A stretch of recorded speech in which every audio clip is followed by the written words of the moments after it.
Hey everyone, my name is Charlotte and I just want to welcome you to my channel, or welcome back. If you are following me, I wanted to do a quick video response to a question I've been getting lately about whether or not I'm still researching Reta. So the short answer is no, and then the long answer is going to be that I've actually used all of the GLP medications. I've used liraglutide, which is Saxenda, that's the daily injectable. I've used Ozempic and Wegovy, and I just did not really care for those. I took a break for a few months and then started Zepbound, and I loved it. I was on compound tirzepatide after that for over a year. I used it for about a year and 4 months, and the reason that I wanted to research Reta was because of the metabolic benefits. So it is supposed to, heal your metabolism, sort of like increase your metabolism. It's supposed to help with your lipids, which is another thing that I wanted help with. My triglycerides are high, and I wanted some help with that.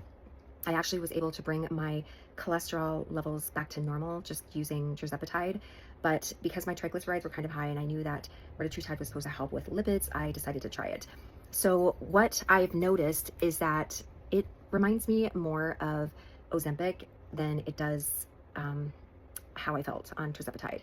So I'm not really sure what the formulation is. I know a lot of people are going to be like, well, it's, GLP-1 and GIP and glucagon, but GLP-1 is glucagon-like peptide one. So I don't know if it's got less GIP than tirzepatide, but I can tell you that I prefer tirzepatide for a number of reasons. The first reason being that I had a significant increase in my hunger and sugar cravings and alcohol cravings when I was using Reta in the beginning, until I got up to 4 milligrams, which probably makes sense if I'm switching from tirzepatide after, a year and 4 months, and I was on a maintenance dose of 5 milligrams. I tried to start low with Reta and it just was not working well for me, so I had to increase my dose.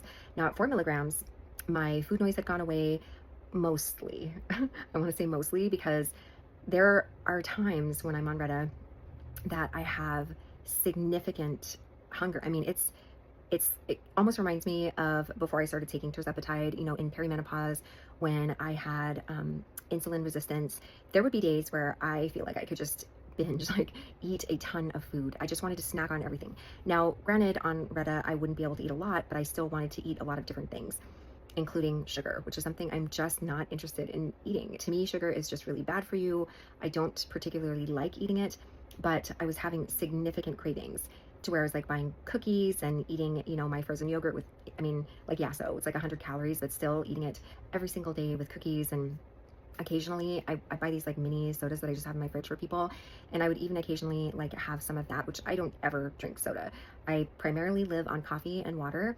And I don't know, I was doing okay, at the 4 milligram dose. I went down to 2 milligrams and it seemed like I was doing okay. And this was like after, like 3 months of using it. And I just am not sure that it's the one for me. And keep in mind that everyone is different. Some people are going to love Reta, okay, and that's totally fine. There's, some people just don't do very well on tirzepatide, and I totally understand that.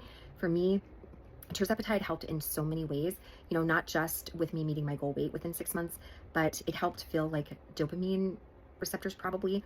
And that helped with, sugar, alcohol, just all kinds of things in my life. So I think for me personally, I prefer tirzepatide, and I will continue using it for maintenance because I want to, make sure that I hopefully change my set point. Like that's my goal in maintenance, is to try to change my set point to remain at the weight that I'm at, which right now is 135. I started out at 176. For those of you who are wondering, I am 5'2", and this was after years of gaining weight in perimenopause, where nothing that I would do, like going to the gym, hiring personal trainers, diet, would even help me lose any weight. And so that's why I started using tirzepatide. I have joined the gym again, specifically for strength training machines. I do have, weights at home and kettlebells and things like that I've been using, but I want to gain muscle. I want to gain more muscle in different areas of my body. So I joined the gym in hopes that, I can do that. So that is the answer to whether or not I'm researching Reta. I just don't feel like it is the GLP for me. And, I know it works very well for some people. I've seen some people have a really great success on it that did not do well on tirzepatide, but I did really well on tirzepatide, and I think it just has more GIP in it. So it is definitely the one that I prefer.